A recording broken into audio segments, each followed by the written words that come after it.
नमस्ते साथीहरू। आज फेरि हामी chapter 2 single purpose processor design topic लिएर आइसकेका छौँ। यो च्याप्टर सुरु गर्नुभन्दा अगाडि हामी CSPP र GPP को डिफरेन्स हेरौँ। सो CSPP भनेको कस्टम सिंगल पर्पज प्रोसेसर हो भने GPP भनेको जनरल पर्पज प्रोसेसर हो। यसको फंक्सन भनेको CSPP को it executes one specific task भने GPP मा चाहिँ it executes any software application।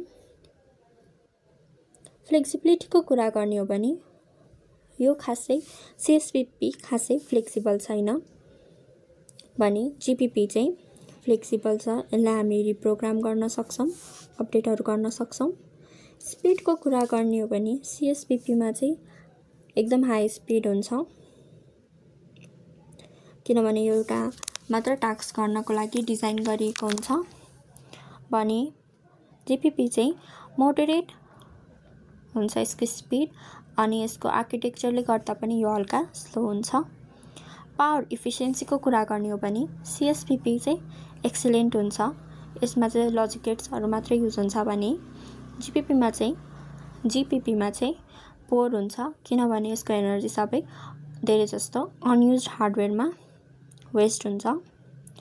Data memory को कुरा गर्ने हो भने CSPP को यसले चाहिँ एक्टिभ डाटाहरु जुन प्रोसेस हुन लागेको छ त्यो मात्र होल्ड गर्छ भने GPP मा चाहिँ यसले पुरै प्रोग्राम इन्स्ट्रक्सन अनि डाटा होल्ड गर्छ।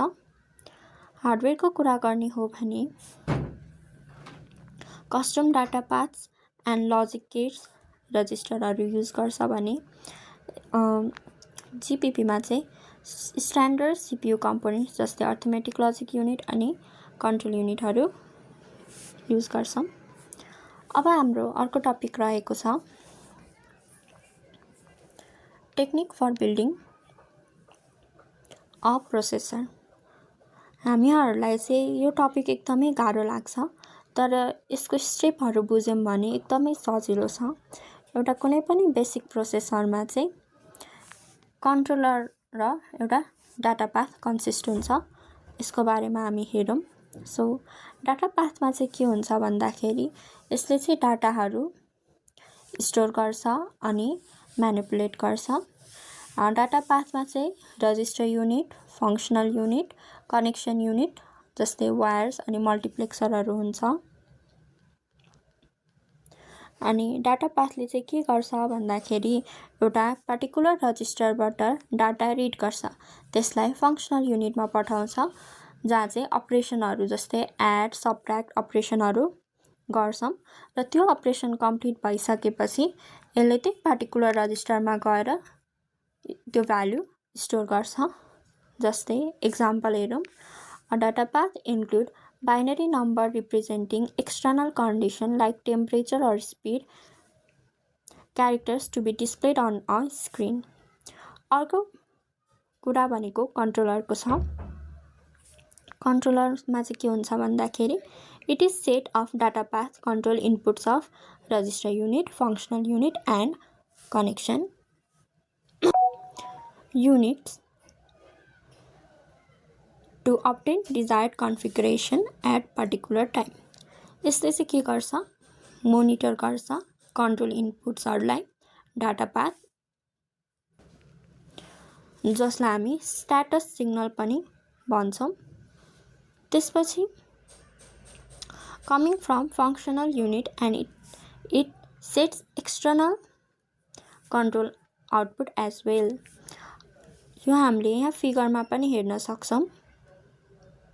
हजुरले यसको स्क्रिनशट पनि लिन सक्नुहुन्छ। अब हामी लागौं अर्को topic steps for designing single purpose processor.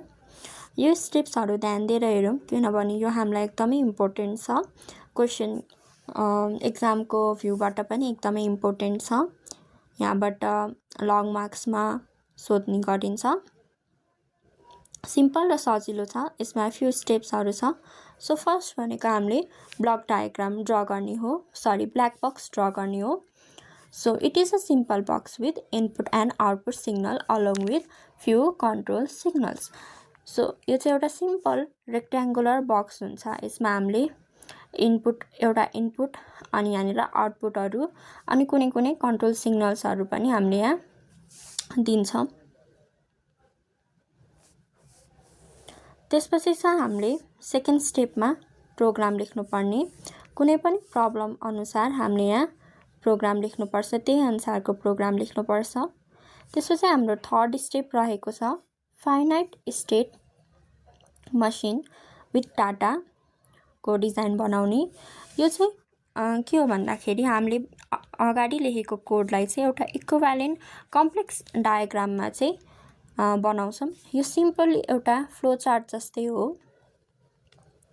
अनि कोडको कुरा गर्ने हो भने कोड पनि हामीले सी प्रोग्रामहरू लेखेको जस्तै नै हुन्छ, धेरै गाह्रो हुँदैन।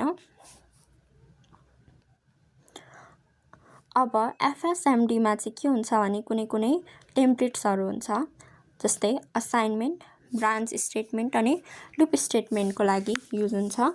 अब असाइनमेन्ट स्टेटमेन्टको लागि कस्तो टेम्प्लेट युज हुन्छ त भन्दाखेरि यो चाहिँ single state is use with statement representing it's action.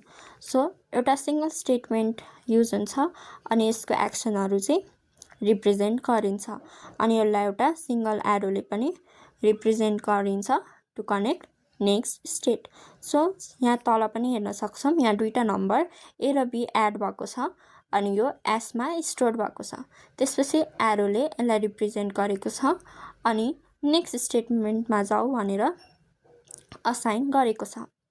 अब हामी अर्को टेम्प्लेट हेरौँ ब्रान्च स्टेटमेन्टको लागि। सो यो ब्रान्च स्टेटमेन्टमा चाहिँ सी भन्ने एउटा कन्डिसन स्टेट हुन्छ अनि जे भन्ने एउटा जोइन स्टेट हुन्छ अनि त्यहाँ बिचमा अरू स्टेटमेन्टहरू पनि हुन्छ। हामीले यसमा नोट गर्नुपर्ने कुरा भनेको हेरौँ, नोट भनेर लेखेको छौँ।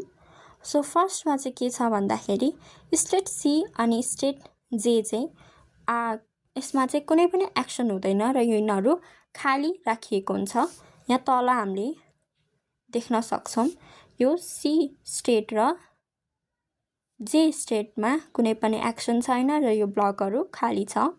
त्यसपछि condition are written alongside with the arrow that connect C state and states of each branch. So कन्डिसनहरू चाहिँ यहाँ साइडमा हामीले देख्न सक्छौँ लेखेको छ एरोको साइडमा, जुन चाहिँ यो सी स्टेटसँग जोइन भएको छ। अब हामी के हुन्छ भन्दाखेरि अनि last state of each branch is connected to J state. So यो सबै लास्ट स्टेटहरू चाहिँ केसँग कनेक्टेड भएको छ, जे स्टेटसँग कनेक्ट भएको छ। अब यो तलको एउटा एक्जाम्पल हेरौँ अथवा एउटा सिन्ट्याक्स, सिम्पल एउटा सिन्ट्याक्स हो इफ ब्रान्च स्टेटमेन्टको। इफ कन्डिसन 1 यसभित्र एउटा हामी स्टेटमेन्ट C1 स्टेटमेन्ट लेख्छौँ अनि त्यो स्टेटमेन्ट भएन भने कन्डिसन एल्स इफ कन्डिसन 2मा जान्छौँ, सेकेन्ड स्टेटमेन्ट एक्जिक्युट हुन्छ, त्यो पनि भएन भने अरू स्टेटमेन्ट एल्स अदर स्टेटमेन्टमा जान्छौँ। सो माथिको रुल अनुसार यो ब्लक खाली हुने भयो। त्यसपछि हाम्रो सी स्टेटमेन्ट एक्जिक्युट गर्छौँ, त्यो भएन भने C2 स्टेटमेन्ट एक्जिक्युट हुन्छ, त्यो पनि भएन भने C3 स्टेटमेन्ट एक्जिक्युट हुन्छ र लास्टमा गएर सबै स्टेटमेन्ट के हुन्छ जोइन स्टेटमेन्टमा कनेक्ट हुन्छ। जोइन स्टेटमेन्ट पनि खाली हुन्छ। अब हामी हेरौँ loop statement. So loop statement हामीले सी प्रोग्रामहरू गर्दा नि डु वाइल यस्तो लुपहरू युज गरेका थियौँ। यस्तै नै यो स्टेटमेन्टमा पनि हामीले यस्तै खालको लुप स्टेटमेन्टहरू युज गर्छौँ। यसमा पनि सेम सी कन्डिसन स्टेट अनि जोइन स्टेटहरू हुन्छ अनि बिचबिचमा अरू स्टेटमेन्टहरू हुन्छ अनि यिनीहरू चाहिँ के हुन्छ लुपमा चलिरहेको हुन्छ। हामीले यसमा नोट गर्नुपर्ने कुरा छ कन्डिसन सेम माथिको जस्तै एरोको साइडमा लेख्छौँ अनि state of first statement of loop.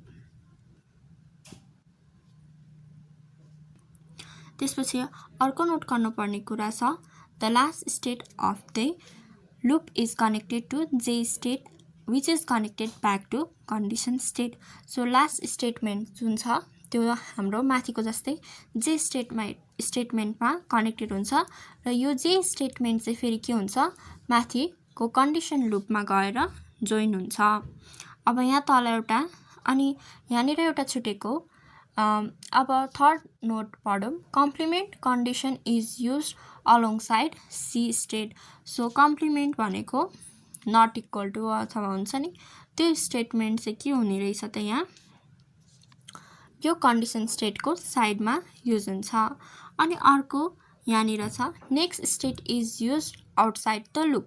So यो लुपको बाहिरपट्टि हामीले यहाँनिर नेक्स्ट स्टेटमेन्ट युज गर्छौं। यो चाहिँ यतानिर छुट्टेको छ अनि यो नेक्स्ट स्टेटमेन्ट गएर तल फेरि फर्दर अरु बक्सेसहरु हुन्छ हैन त्यो हामीले प्रोग्राममा हेर्नेवाला पनि छौं त्यहाँनिर गएर जोइन हुन्छ।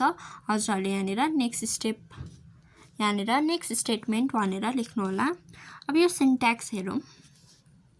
सो व्हाइल छ एउटा कन्डिसन दिएको छ कर्ली ब्र्याकेट्स ओपन छ भित्रपट्टि एउटा लुप स्टेटमेन्ट छ कर्ली ब्र्याकेट क्लोज छ अनि नेक्स्ट स्टेटमेन्ट छ।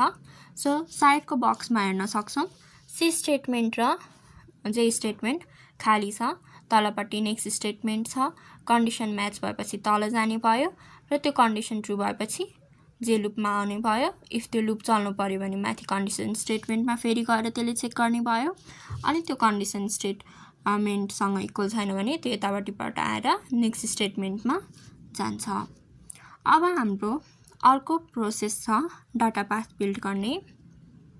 सो डाटा पाथ बिल्ड गर्नको लागि पनि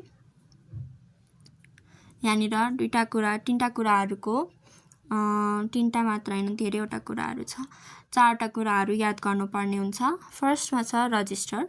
सो रजिस्टर भनेको सिम्पली हामीले कोडमा कतिवटा भेरिएबल्सहरु युज गरेको हुन्छौं त्यति नै हाम्रो नम्बर अफ रजिस्टर युज हुन्छ। त्यसपछि छ हाम्रो फंक्शनल युनिट। फंक्शनल युनिट चाहिँ के हो भन्दाखेरि हाम्रो त्यहाँनिर भएको एडिसन सबट्र्याक्सन अनि लेस देन इक्वल टु यस्तो अर्थमेटिक अनि लजिकल अपरेसनहरुलाई चाहिँ फंक्शनल युनिटले डिटरमाइन गर्छ अथवा डिफाइन गर्छ भनौं।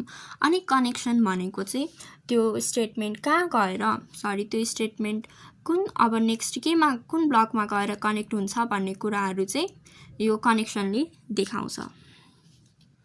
अनि अर्को छ कन्ट्रोल इनपुट्स अनि आउटपुट्स। सो हाम्रो त्यहाँनिर भएको इनपुट कन्ट्रोल सिग्नल्सहरु के हुन्छ रजिस्टर र मल्टिप्लेक्सरमा चाहिँ चाहिन्छ त्यो चाहिँ input control signal are required by registers and multiplexers. अर्को पोइन्ट छ output control signals is produced by logical unit of data path. त्यसपछि हाम्रो फिफ्थ स्टेप भनेको फाइनाइट स्टेट मसिन हो। यो सेम एफएसएमडी जस्तै हो तर यसमा एउटा कुरा कन्सिडर गर्नुपर्ने छ यो पोइन्ट। सो यहाँ के भनेको छ भन्दाखेरि A complex action and condition of FSMD is replaced by Boolean expression. So same FSMD जस्तै हुन्छ तर यसमा भएको कम्प्लेक्स अनि कन्डिसन स्टेटमेन्टहरु चाहिँ Boolean expression ले रिप्लेस गर्छ। अनि लास्ट स्टेप भनेको हाम्रो कम्बिनेशनल लजिक बनाउने हो। यसमा चाहिँ के हुन्छ भन्दाखेरि डाटा पाथमा युज भएको सबै कन्ट्रोल सिग्नल्सहरु युज हुन्छ अनि हाम्रो एउटा इम्पोर्टेन्ट भनेको यो लास्टको नम्बर अफ स्टेट रजिस्टर पनि चाहिन्छ कम्बिनेशनल लजिकमा। त्यो चाहिँ के हुन्छ तलको फर्मुलाले बताउँछ लग 2 अनि त्यहाँ नम्बर अफ कोड लाइन्स। यो कुरा हामीले नेक्स्ट भिडियोमा हेर्नेवाला छौं। Thank you for watching.